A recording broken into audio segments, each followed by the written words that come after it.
त्या काळातला एखादा असा किस्सा आठवतोय का जो आजही प्रेरणा देतो तुमच्या दोघांमधला? मेघाच्या वडिलांनी आम्हाला सांगितलं होतं लग्न करायचं असेल तर तुला स्वतःचा फ्लॅट घ्यावा लागेल. हो. आणि त्यावेळी परिस्थिती खूप वाईट होती. त्यावेळी फ्लॅट घ्यायला काही पैसे अजिबात नव्हते. पण आम्ही दोघांनी मिळून मग लग्नाच्या एक फ्लॅट घेतला. आणि त्यावेळी आमच्याकडे स्कूटर होते. मला वाटतं संपूर्ण घराचं फर्निचर आम्ही त्या स्कूटरवरून आणलं होतं, एव्हरीथिंग. कारण व्हेकल टेम्पो हे द्यायला काहीच पैसे नव्हते त्यावेळी. आणि ह्या सगळ्या गोष्टी जेव्हा पुन्हा पुन्हा आठवतात, मला वाटतं नटरंग असेल, बालगंधर्व असेल, बालक पालक त्यातल्या ज्या इमोशन सीन असतात ना, ते सतत मला आमचे दिवस नेहमी आठवतात. म्हणजे आम्हाला दोघांना फिल्म बघायला खूप आवडायच्या आणि फिल्म बघायला पैसे नसायचे. मग मेघाच्या आईकडनं पैसे घेतले जायचे की हो एक नवा चांगला पिक्चर आला आहे, अच्छा थोडे पैसे आहेत का. डोंबिवली स्टेशनपासून घरी येईपर्यंत बरीच रात्र व्हायची. आणि रवीची एक स्कूटर चालवण्याची युनिक स्टाईल होती. म्हणजे त्याचं रिझन असं होतं की तो कुत्र्यांना भयंकर घाबरायचा. आणि रात्री लेट झाल्यावर सगळी कुत्री धावत धावत स्कूटरच्या मागे लागायची. म्हणून रवी दोन्ही पाय स्कूटरच्या वर ठेवून असं कुठेतरी बहुतेक बघायला मिळेल आमच्या सिनेमामध्ये येऊ घातलेलं. पण असं दोन्ही पाय वर घेऊन तो स्कूटर चालवायचा. आणि मग तो खालून फोन वगैरे नव्हते तर खालून आमची एक टिपिकल शिट्टी होती ती वाजवायचं आणि मग मी खाली यायचं. कशी कशी टिपिकल शिट्टी? मी काठी घेऊन खाली यायचं आणि मग तो वरती यायचा. मला अजूनही हॉरर पिक्चर बघायला, मी आयुष्यात एक पण पिक्चर हॉरर पाहिला नाही. मला अजूनही रात्री भीती वाटते. मी अजूनही एक हॉटेलमध्ये एकटा झोपत नाही. मला प्रचंड भीती वाटते. हा फॅक्ट आहे. मी काय करू त्याला, असंच आहे. मी पण हॉरर सिनेमे बघत नाही. मला पण भीती वाटते. फक्त मला कुत्री आवडतात. हॉरर सिनेमे नाही. तुम्ही जी शिट्टी वाजवली ना ते निमंत्रण आहे. नक्की कुत्री मागे येणार. पण हॉटेलमध्ये एकटे घाबरता, पण समजा नसेलच सोबत कुणाची तर काय घडत? सगळे दिवे चालू, सगळे लाईट चालू ठेवतो, टीव्ही चालू ठेवतो, चालू लावतो. हो, तर 10 मिनिटात त्याला फोन करत असतील, पाणी का बॉटल चाहिए. तो पाण्याची बाटली घेऊन आला की त्याला जेवतोस माझ्याबरोबर? जेवलास? नाही सर मैं खाना खा के आहे. अरे बस ना 10 मिनिटं, काय करशील? बस जाशील मग तो आपलं नाही साहेब मी जाके आता आहे. ऐक ना पिक्चर बघतो. मी एकदा कॉन बघायला गेलो. कॉन रामूची फिल्म. आणि तेव्हा माझं घर, माझ्या घराच्या बरोबर बॅक साईडला माझं पार्किंग होतं गाडीचं. तर नेहमी काय करायचो आम्ही की गाडी मी पार्क करायचो आणि पार्क करायला मी गाडी आत घातली की मंजू आधीच उतरायची आणि लिफ्टपाशी जाऊन थांबायची. मग मी गाडी पार्क करून मागच्या दाराने यायचो आणि मग मी वर जायचो. दोघं कॉन बघून आम्ही घरी आलो. मंजू जिथे नेहमी उतरते तिथे ती उतरली, गेली. मी गाडी पार्क केली आणि गेलोच नाही.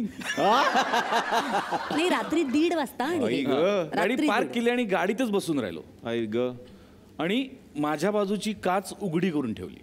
अरे बापरे. 5-10 मिनिटं गेली आणि मंजू मला शोधत, गाडीचं लाईट बंद, गाडी पार्क केली का नाही, काय तिला काहीच कळायला तयार नाही. आणि मी असा ड्रायव्हिंग व्हीलवर असं बसलेलो आणि तिने इकडून मला टॅप केलं. तर टॅप केल्या गेल्या मी कॉन.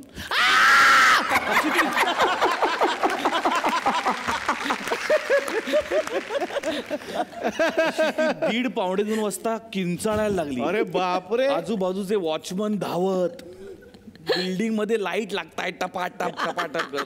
राडा पुढची 15 मिनिटं म्हणजे विकृत आनंद समोरच्याला त्रास देण्यात.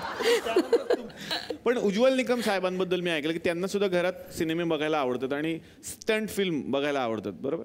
हां, निश्चितपणे मला ॲक्शन फिल्म तर जास्त आवडतात. हां, सिरियस फिल्म अजिबात आवडत नाही, कारण त्याच्यात इन्व्हॉल्वमेंट मला नको असते. कारण एंटरटेनमेंट म्हटलं म्हणजे निव्वळ करमणूक हवी. हां, आणि मग ती 2 तास असेल, 2.5 तास असेल. मला विनोदी नाटकं आवडतात, विशेषतः ऐतिहासिक नाटकं आवडतात. कारण भीती हा शब्द माझ्या शब्दकोशात नाही आहे. वा वा. फक्त माझी भीती दुसऱ्यांना कसं वाटेल हा विचार मात्र माझ्या डोक्यात काय. कित्येकांसाठी ते हॉरर फिल्म आहेत. नाही, समजा हॉरर फिल्म बघायला ते गेले तर हॉरर फिल्म मधले ते भूत म्हणतो अहिला आज उज्ज्वल निकम साहेब आहे. टेन्शन. हर्षा सर, तुमच्याकडे येणारे परत एकदा. खूप किस्से असतील तुमच्याकडे, काही ऐकायला आवडतील आम्हाला. क्रिकेटर्सचे किस्से? हां, आम्हाला खूप आवडतील, कारण सगळ्यांना ती खूप उत्सुकता असते की कसं असतं वातावरण. सर्वात मोठा character in recent time Sehwag होता. हो, कारण त्याचा विचार करायची पद्धतच त्याची वेगळी होती. म्हणजे असं बॅटिंगला जाताना गाणं म्हणत कोण जातं? काय म्हणता गाणं गात गात बॅटिंग करायचा तो म्हणायचा टेन्शन लेने का नाही टेन्शन देने का. वा तर म्हणजे त्यांची आठवण आली. पण त्याची आणि शोएब अख्तरची खूप मस्त रायव्हलरी व्हायची, ती अजूनही कॉमेंट्री बॉक्समध्ये सुद्धा होते. पण शोएब अख्तरला इथे यायचं असतं म्हणून तो रिटॅलिएट करू शकत नाही एवढा.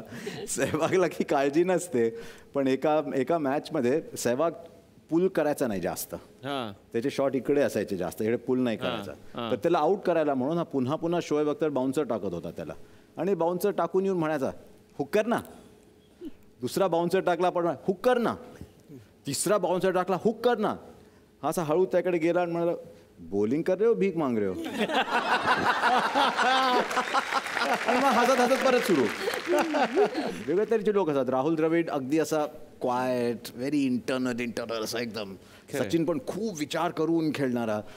सहवाग हसत असत. VVS लक्ष्मण खूप विचार करून आउट झाल्यावर 1 तास असा बसेल, कसा आउट झालो मी, काय झालं, सायंटिफिक एकदम असं विचार करेल. सहवाग आउट झाला की कपडे बदलून मॅच बघायला बसतो. आणि गांगुली म्हणाला की त्याच्याबरोबर मॅच बघणं अशक्य, कारण त्याची कॉमेंट्री पूर्ण चालू असते. अरे 4 मिस केला त्यांनी, अरे 6 मिस केला त्यांनी. आता येणारे परत एकदा उज्ज्वल निकम सर तुमच्याकडे. आणखीन एक मोठी चॅलेंजिंग केस. तुमच्या तर आयुष्यात सगळ्या चॅलेंजिंगच केसेस असतात कसाबची, आणि कसाबला खरंच फासापर्यंत पोचवणं हे फार मोठं काम होतं, आणि ते तुम्ही केलं. त्याबद्दल खरं तर अभिनंदन. थँक्यू. आणि बदले तुमने रंग बहुत कसाब, बदले तुमने रंग बहुत, बदले बहुत नकाब, फांसी तक ला ही दिया हमने तुझे कसाब. एक 20-21 वर्षाचा मुलगा, म्हणजे ज्या वेळेला मोठ्या ट्रायल्समध्ये ओपनिंग आम्ही सुरू करतो त्यावेळेला कसाब न्यायालयात उभा राहिला. साफ ठहरो. सगळे ऑर्थोडॉक्स तुरुंगात खटला चालू होता. मीडियाचे 100-150 प्रतिनिधी कोर्टात, फॉरेन मीडिया सगळे, इलेक्ट्रॉनिक मीडिया सगळे हजर होते. म्हटलं हा काय करतोय? तो साहब आप मेरे खिलाफ ट्रायल नहीं चला सकते, बोले मैं नाबालिग हूँ. मोठा प्रश्न. म्हणजे आपल्या देशातील कायद्यानुसार एखाद्या अज्ञानाच्या विरुद्ध फौजदारी स्वरूपाचा गुन्हा ह्या IPC खाली चालू शकत नाही, याचं ज्ञान ह्या अतिरेकाला आहे. हे मोठं धक्कादायक होतं मला. मग याचा अर्थ यांना सगळं शिकवलेलं होतं. न्यायाधीश म्हणे नाही, म्हणे तू, मला वाटत नाही तू नाबालिक आहे, तू बालिक आहेस, म्हणे सज्ञान आहे. मग आम्ही पुढे तो अर्ज दिला, कोर्टाकडनं हे करून घेतलं, ते तपासून घेतलं. 12-13 इन्सिडेंट झाले होते. CST रेल्वे स्टेशन असेल, हॉटेल ताज, हॉटेल ओबेरॉय, कॅफे हाऊस, इथले साक्षीदार यायचे. आता त्यातली गंमत एक मला आठवते. एक राममूर्ती म्हणून एका बँकेचे चेअरमन होते.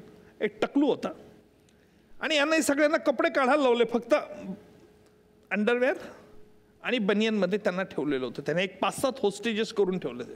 आता त्या जे अटॅकर्स होते त्यांनी त्या राममूर्तीला विचारलं क्या करते हो तुम? साहब मैं तो कुछ नहीं, बोले या हॉटेल का मैं पढ़ाई शिक्षक हूँ, बोले अच्छा ठीक है. त्यांनी फोनवरती सांगितलं हमने 5 हॉस्टेजेस, 2 तो 3-4 तो वेटर है और एक वो टीचर है. हे सगळं त्यांचं कॉन्व्हर्सेशन चालू होतं.